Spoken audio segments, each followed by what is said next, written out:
Welcome back. For this panel discussion, we're focusing on the topic, developing a sustainable strategic framework for leadership education. She said something about mindset. I would change that to patriotism, to civic education. You will find a lot of linkages between the values of the students and their performance. The point is not that, and I'm speaking with respect to Nigeria per se, the point is not that these people are unable to learn because of sheer circumstances. It is that the overall mindset of the country is that if there are other means of making it, whether you get skills from school or not, that is what is diminishing this view of getting solid education by participation. So it is important for people to see that the values they have is important for themselves and the country as a whole. For them to develop a team spirit right from the classrooms, that their own values will impact on the country. I'll tell you a little story I read somewhere. A former president of the United States, Kennedy, had gone to NASA and he had seen a janitor. And he went up to the janitor and said, "What do you do here?" And the janitor says, "I'm here to put a man on the moon, Mr. President." That is a team spirit. That is pride in your work. We don't have any more pride in our work here because that work ethic has been killed by this sense that you can make money the easy way. We are our own worst enemies. We have to start civic education in the schools, and we have to teach the people pride and values. The absence of values is what is killing the students. Okay, if you talk about values, I think we're leaving something out here. The homes, that's where it all starts. Before the child, has contact with other children or the formal education system. What about what we are doing in our homes? Well, yes. I mean, it goes all the way to the homes. It goes all the way to socialization. It goes all the way to the churches and the mosques. It goes everywhere. Every hand should be on deck to reverse the value that is now operative in this country. The value of money, the value of get rich quickly. That has substituted for the real value of hard work. Hard work has been replaced. Self-respect and esteem do no longer flow from hard work.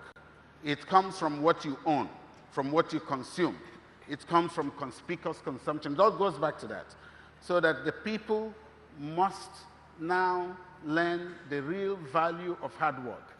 Like that janitor. He was proud. He was putting himself at the level of engineers, even though his job is to sweep the floor. He was now a team that is going to put a man in the moon. He's not seeing himself as somebody who is just cleaning the floor. This is the kind of spirit that is lacking in this country. I don't know very much about many other countries in Africa, but I know that this country has taken too much pride in things that do not count. Okay. All right, Fred, let's come.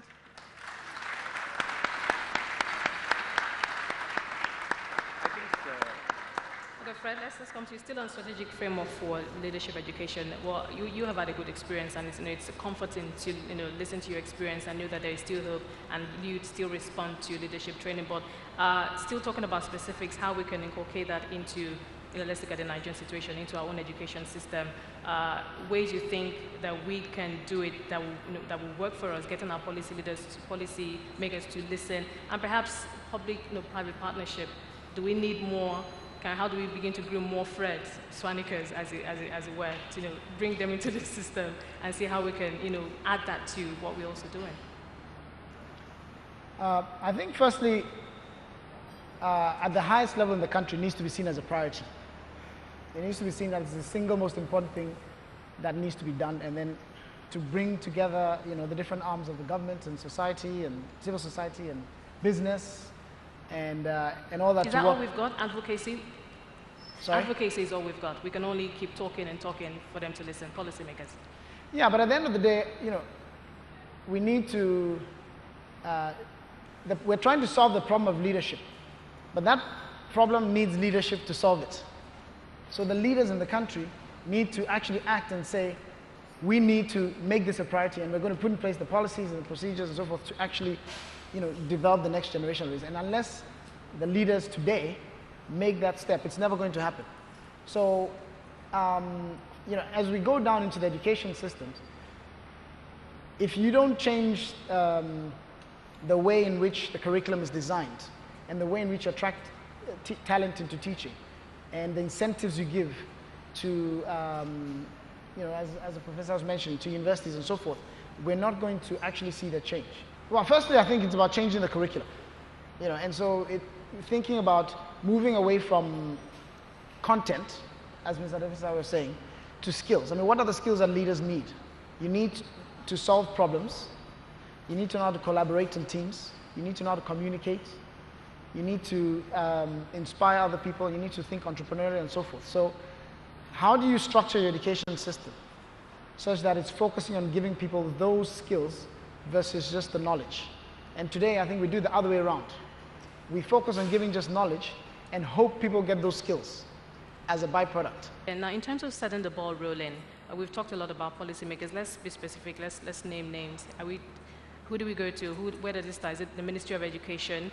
And should we do like local government level, state level? Where should it start?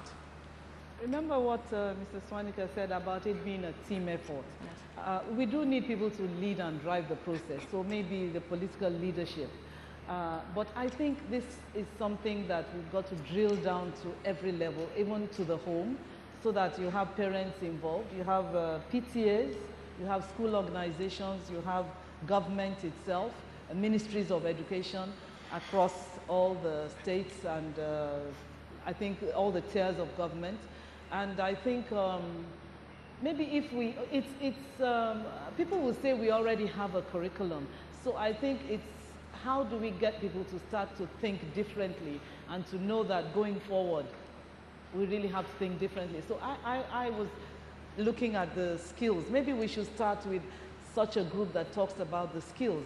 Remember, there are certain skills like critical thinking, problem solving, all these things, digital literacy and values. The values, I share Prof's feelings as a Nigerian, but I'm trying very hard not to give up and not to allow the pain to just let me not think differently, but the values, character building, and so on. So I think if we're able to at least articulate what we want by this kind of organization and try and expand it so that as many people as possible join in the conversations. What worries me is that you don't see these conversations in the newspapers. We don't hear these conversations, enough of them, on radio, on TV programs.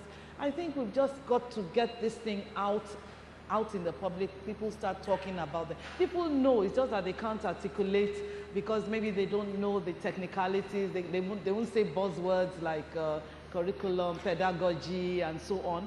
But they know that, and they know that their children deserve a lot more than they're getting.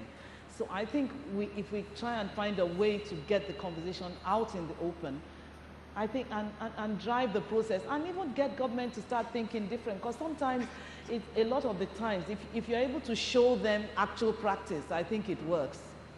If you're able to show them where this has worked. Unfortunately, in Nigeria, we tend to say, this is Nigeria, the economic laws don't apply to Nigeria, and so on, but it's not true. So we've got to find even centers of excellence within Nigeria where these things have been shown to work, and they do exist. Okay, we have about 2-3 minutes left. Let me have a final word from the rest of the panelists. Professor. Okay. Well, my final word will be on this issue of leadership. As we know, 3 things have been said about leadership, not just on this stage, but over time. One is that we need strong institutions. The other one is that we need strong leaders. And the other one, well, we need leaders, good quality leadership. And it's for this reason that some people say that we should have leadership taught in schools.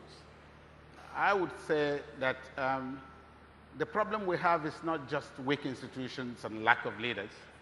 The problem we have is also followership. So the third one is followership among those three. And I think that only good followership can bring good leadership.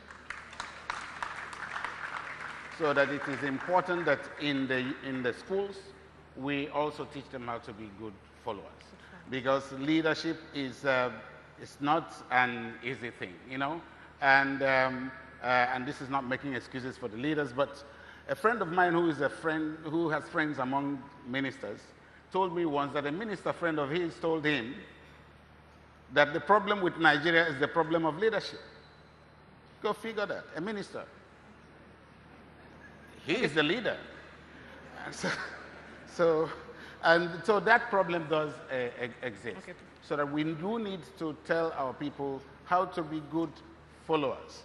And we have seen examples of good followers in Egypt recently, where the people march on the street and say this will not happen. And we tend to have a population that doesn't pay attention to followership and always have the leaders to blame. Okay, Professor, thank you. We're going to Fred, let's find a word from you. Yeah, I'll just say that for me, it's very important that as we discuss this whole issue of leadership, that we don't focus only on the issue of political leadership, right?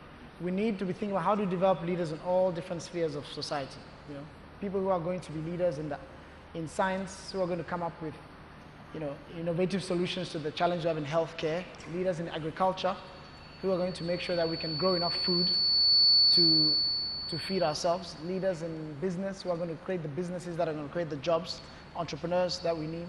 And yes, those in government, those in the arts, in journalism, and so forth. So that we're taking a holistic view to how we develop people. And the way I think of a leader is someone who creates positive change in whatever environment that they're in.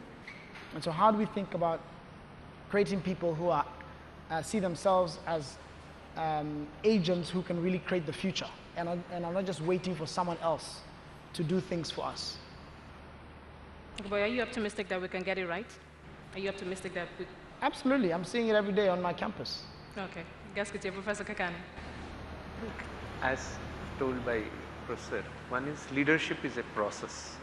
We need to have both large number of formal and informal leaders to be part of a group and then move one part. Second, leadership should involve automatically a large amount of reflection. Both reflection, as ma'am was saying, it is talking, having conversations around that, picking up the topic, and also reflections of the self. Second. Third, I think also leadership, we need to find out ways and means of building the social capital in some sense, creating that social capital and social momentum to ensure that we move to the next level of critical mass wherein growth is automatic. That is, people don't see it as a hindrance or lack of confidence, but the other way around.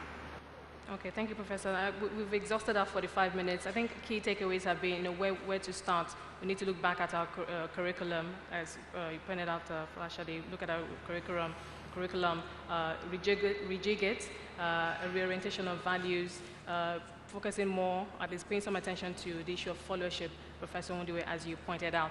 We have been focusing on the topic, developing a sustainable strategic framework for leadership education. We'll take a break now and return shortly.